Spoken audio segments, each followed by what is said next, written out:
yesterday, so they must be very happy today, right? Joining us now, Matt Schlapp, chairman of the American Conservative Union and former political director for President George W. Bush, and CNN political commentator Ana Navarro. Great to have both of you. So, Matt, great to be here. You all, Republicans, wanted a vote formalizing this. You got that. So are you satisfied? I thought it was a great day yesterday. I actually got to talk to the president yesterday. I think his spirits were very up. The advisors around him. Nancy Pelosi has said all along that she wouldn't move on starting an impeachment process unless it would be overwhelmingly bipartisan.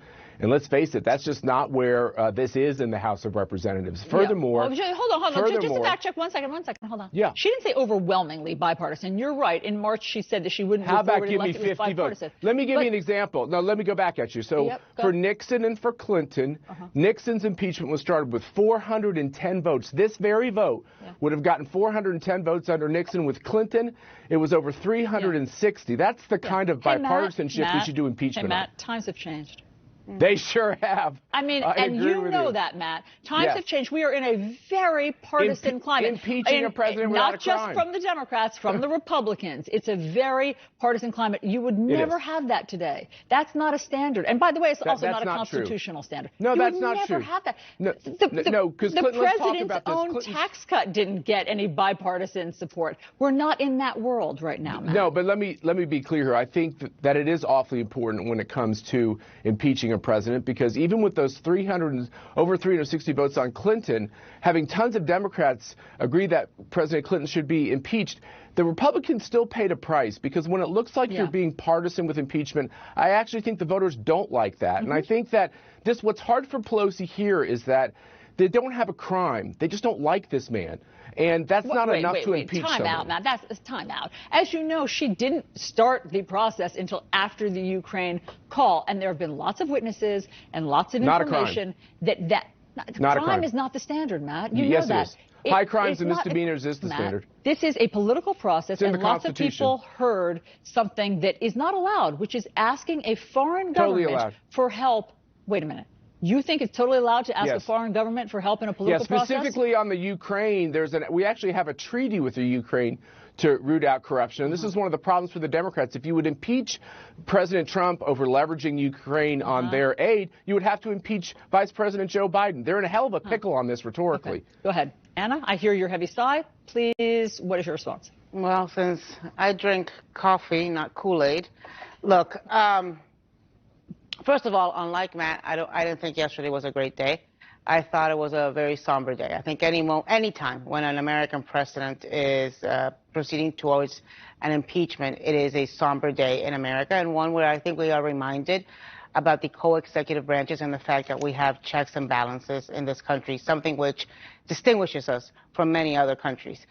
Look, I think Nancy Pelosi actually has a lot of credibility on this, because she hasn't been on the impeachment bandwagon since day one, because she wasn't even on the impeachment bandwagon after Mueller, because it's the facts that have dragged her there kicking and screaming. The undeniable facts is what have dragged her there.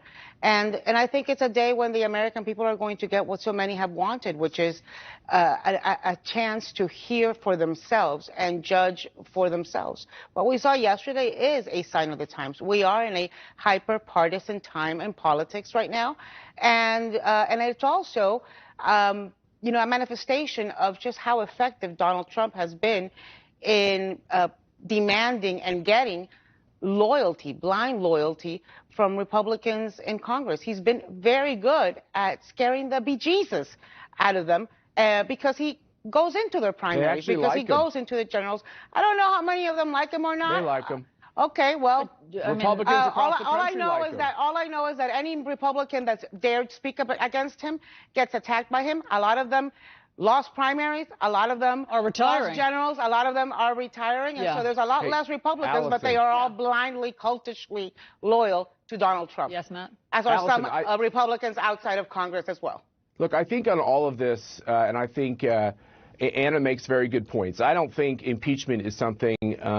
When I say we had a good day, it's not because it's good that the Democrats and only Democrats want to impeach the president.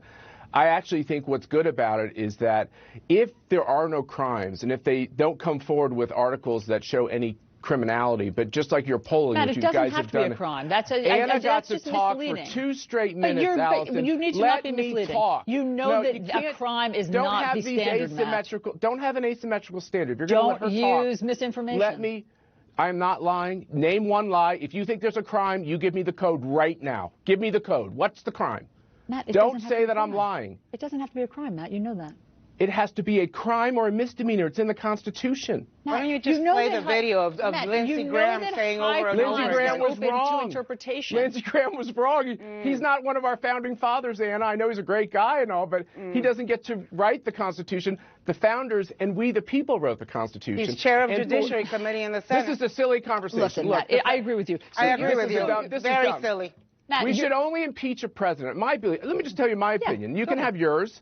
My opinion is we shouldn't impeach a president unless there are serious crimes, not even just like a jaywalking crime. I think Bill Clinton, when he committed perjury and he had his Me Too moments, I think those were pretty serious. But even in that situation, the Republicans paid a price because it looked like they were being partisan. If the Democrats look like they're being partisan with the impeachment of Donald Trump, I do believe, as your polling that you've done a good job on explaining this morning, will demonstrate that it will benefit the president in the election. Fair. So, Anna, just comment on that. So do you think that at the end of the day that this will backfire on Democrats for the reasons that Matt has spelled out? I don't think we know. I don't think we know, and I think that's yet to be seen. And I think that that's why they have to treat it with a great deal of, gravitas and seriousness. I do think there is a crime because I think that that it is a campaign violation to get something that is worth money from a foreign government, from any foreigner. I think that is a campaign violation crime. It is not. And I also think, that's my opinion. Open to interpretation. And it's going to be What's up being to decided. judgment.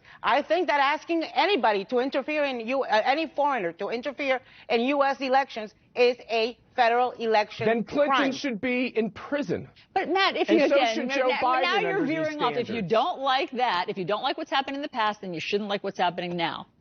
I don't like the fact that they're having a partisan impeachment. I do think the President of the United States has a right to follow our treaties on corruption with the Ukraine to make sure they rat out corruption. I think what Joe Biden did with his son Hunter, and I don't think Joe Biden will be the nominee. Let me finish. Matt, I think what Joe Biden did with Hunter was appalling, and I think it's good that the American people are rejecting him for it. Yeah. That's interesting. That you think Ivanka Trump and Jared Kushner are making $82 million inside while working inside the White House. We have another corruption. I mean, really, corruption? Nothing wrong with being Got rich. it. I see. We have a lot of wrong with material being corrupt if your last name is for Trump. another segment. That's slander, Match Anna. That's slander. Yeah, right. Wow. Bye. We've got a lot more to talk about. Thank you both. Yes. John. Meanwhile, freshman Congressman Katie Hill delivering a fiery farewell speech on the House